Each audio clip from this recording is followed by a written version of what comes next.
वो नेता जिसकी बदौलत आडवाणी हिंदू हृदय सम्राट बन सके, वो नेता जिसकी बदौलत वाजपेयी प्रधानमंत्री बन सके, वो नेता जो वाजपेयी का दत्तक पुत्र कहलाता था, वो नेता जिसे नरेंद्र दामोदर दास मोदी ने अपना गुरु बनाया, वो नेता जिसे भारतीय जनता पार्टी के भीतर अमित शाह का सियासी पिता कहा जाता है, वो नेता जिससे बड़ा back war room in charge Bharatiya Janata party ने आज तक पैदा नहीं किया। मगर अफसोस, हिंदुस्तान की सियासत से कभी ना भुलाए जा सकने वाले इस किरदार को उसकी अपनी पार्टी भारतीय जनता पार्टी ने ही इस कदर भुला दिया है कि आज उसकी जयंती और पुण्यतिथि पर एक भव्य समारोह तो दूर की बात है, किसी छोटे से भाजपा के नेता को उसकी जयंती और पुण्यतिथि पर एक ट्वीट तलक करने की इजाजत नहीं दी जाती है। इसीलिए आज हम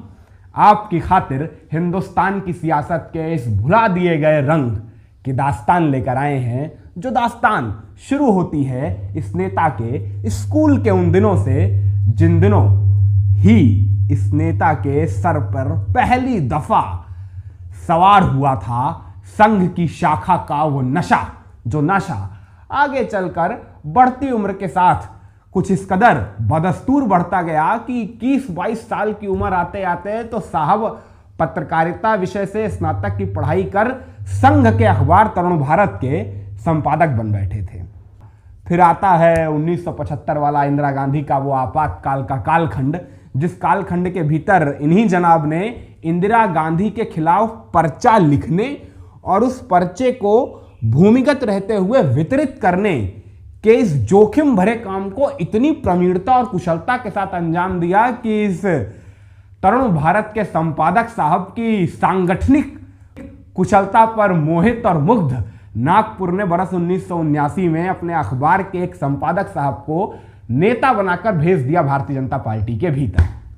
जहां पहले तो जनाब ने पार्टी की सूबाई यूनिट के महासचिव के तौर पे थोड़ा बहुत कार्यभार संभाला, मगर जल्द ही उस सूबाई यूनिट के अध्यक्ष बन अपने सूबे में भारतीय जनता पार्टी के संगठन को वो परवास दी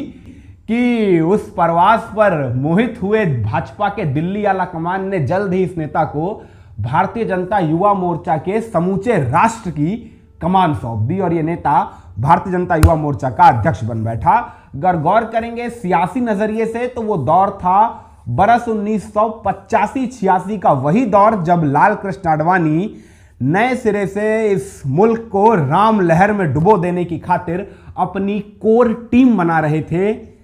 और उसी दौरान जब आडवाणी की नजर इस नए आए भारतीय जनता युवा मोर्चा के लड़के पर पड़ी तो आडवाणी ने उसके सांगठनिक कौशल को देखते हुए उसे अपनी उस कोर टीम के भीतर जगह दी, जिस कोर टीम के भीतर वेंकैया, जेटली, सुषमा और गोविंदाचार्य जैसे घाघ नेता पहले से मौजूद थे। मगर आडवाणी की कोर टीम में अपने से वरिष्ठ इन तमाम नेताओं के बाद आने के बावजूद इस नेता ने महज चंद वर्षों के भीतर आडवाणी की कोर टीम में मौजूद अपने से वरिष्ठ इन तमाम नेताओं को उस वक्त पछाड़कर आडवाणी के सबसे बड़े राइट हैंड करीबी का खिताब हासिल किया, जब इसी नेता के सियासी मानस की उपज और इसी नेता के अथक परिश्रम के सहारे जमीन पर अमली जामे में उतारे गए राम रथ यात्रा नाम के उस अभिनव सियासी प्रयोग ने लाल कृष्ण आडवाणी को हिंदुस्तान के इतिहास का सबसे बड़ा हिंदू हृदय सम्राट बना दिया।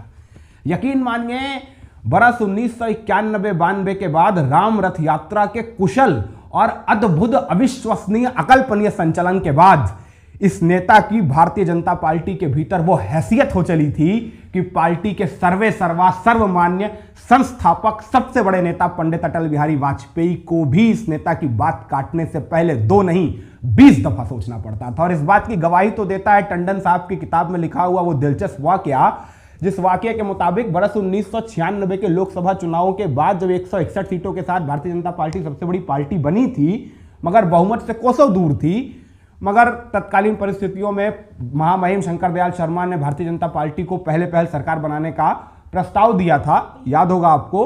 तो टंडन साहब की किताब के मुताबिक वाजपेयी उस वक्त सरकार बनाने के लिए राजी ही नहीं थे, निर्णय कर चुके थे कि वो सरकार नहीं बनाएंगे क्योंकि बहुमत तो मिलेगा ही नहीं। मगर जब इसी नेता ने सबके सामने वाजपेयी से तर्क कर वाजपेयी को इस बात पर राजी किया कि नहीं,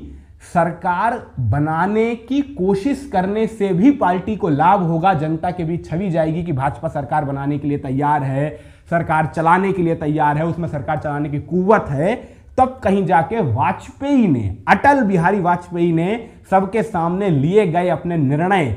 पर पूर्ण विराम लगाते हुए इसी नेता की बात मान 1996 की वो 13 दिन वाली सरकार बनवाई थी। और महज इतना ही नहीं, जब बरस 1999 के लोकसभा चुनाव के बाद 181 सीटों के साथ भाजपा सबसे बड़ी पार्टी बनी थी, मगर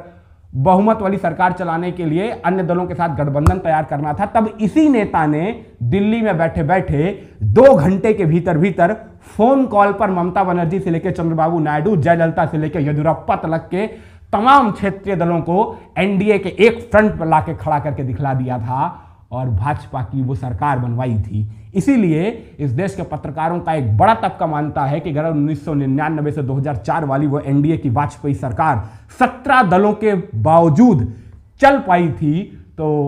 सिर्फ और सिर्फ इसी नेता के सांगठनिक समायोजन के चलते। और यही वजह थी कि इस दौर में वाजपेयी और इस नेता की गलबहियां कुछ इस कदर पड़ी थी कि लोग इस नेता को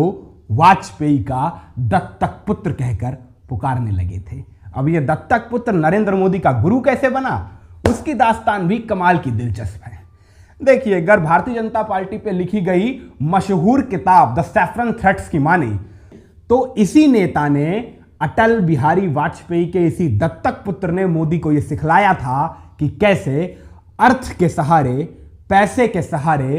पार्टी के भीतर सियासी ताकत बटोरी जाती है। इसी नेता ने मोदी को सिखलाया था कि वर्तमान दौर में हर पार्टी की मशीनरी को चलाने के लिए ग्रीसिंग ऑयल की जरूरत होती है, प्रचार के लिए, प्रसार के लिए, प्रत्याशियों को पैसे मुहैया कराने के लिए, रैलियां करने के लिए, बड़े बड़े रोड शोज करने के लिए, मीडिया में प्रचार प्रसार करने के लिए, हर चीज के लिए पार्टियों को अर्थ यानी पैसे की जरूरत होती है। ऐसे में जिसके पास अर्थ की ताकत होगी, पार्टियां उसे नजरअंदाज नहीं कर सकती हैं। और यही वजह थी कि गुजरात के मुख्यमंत्री बनने के बाद 2004-05 से नरेंद्र दामोदर दास मोदी अचानक से देश भर के व्यापारियों के साथ उठने बैठने लगते हैं, व्यापारियों के साथ अपने ताल्लुकात बढ़ाने लगते हैं, जिन ताल्लुकातों का ही ये करिश्मा था कि बरस 2008-09 आते आते नरेंद्र मोदी भारतीय जनता पार्टी के इतने बड़े फंड रेजर बन चुके थे कि उस वक्त मोदी को गच्चा देने का मतलब था भाजपा की जेब पर डाका डलवा देना, जो खतरा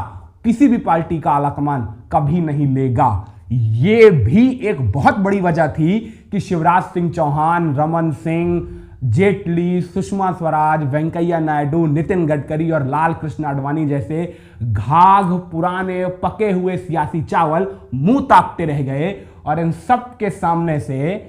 अर्थ नाम की माला फिरते हुए नरेंद्र दामोदर दास मोदी हिंदुस्तान की सत्ता के सिंहासन तक जा पहुंचे।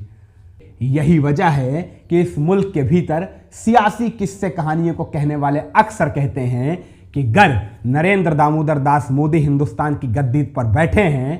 तो उसमें एक बहुत बड़ी भूमिका इसी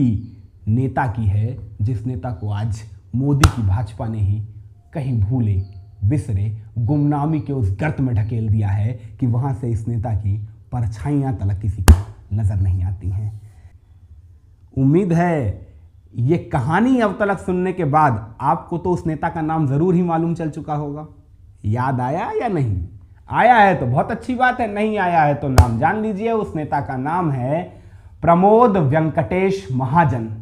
वही प्रमोद महाजन जिसे भारतीय जनता पार्टी का लक्ष्मण करार देते हुए पार्टी में नंबर 2 की हैसियत देकर अटल बिहारी वाजपेयी ने अपने सियासी संन्यास का ऐलान किया था। और उस वक्त भारतीय जनता पार्टी को कवर करने वाला हर बड़ा पत्रकार कह रहा था कि भाजपा के अगले प्राइम मिनिस्टर मटेरियल कैंडिडेट का नाम प्रमोद महाजन है। मगर अफसोस कि 2006 में प्रमोद के भाई ने प्रमोद की गोली मारकर हत्या कर दी। वो किसके इशारे पर की, कैसे की, वो लंबी कहानी है, बात निकलेगी तो बहुत दूर तक जाएगी, कभी विस्तार से बात करेंगे जरूर। फिलहाल आज प्रमोद की दास्तान यहीं तक। अगर आपको दास्तान अच्छी लगी हो तो कमेंट सेक्शन में कमेंट करके जरूर बताइएगा। बाकी हमारा क्या है, फिर मिलेंगे किसी ऐसे ही मशहूर सियासतदान की गुमनाम अंतर कथा के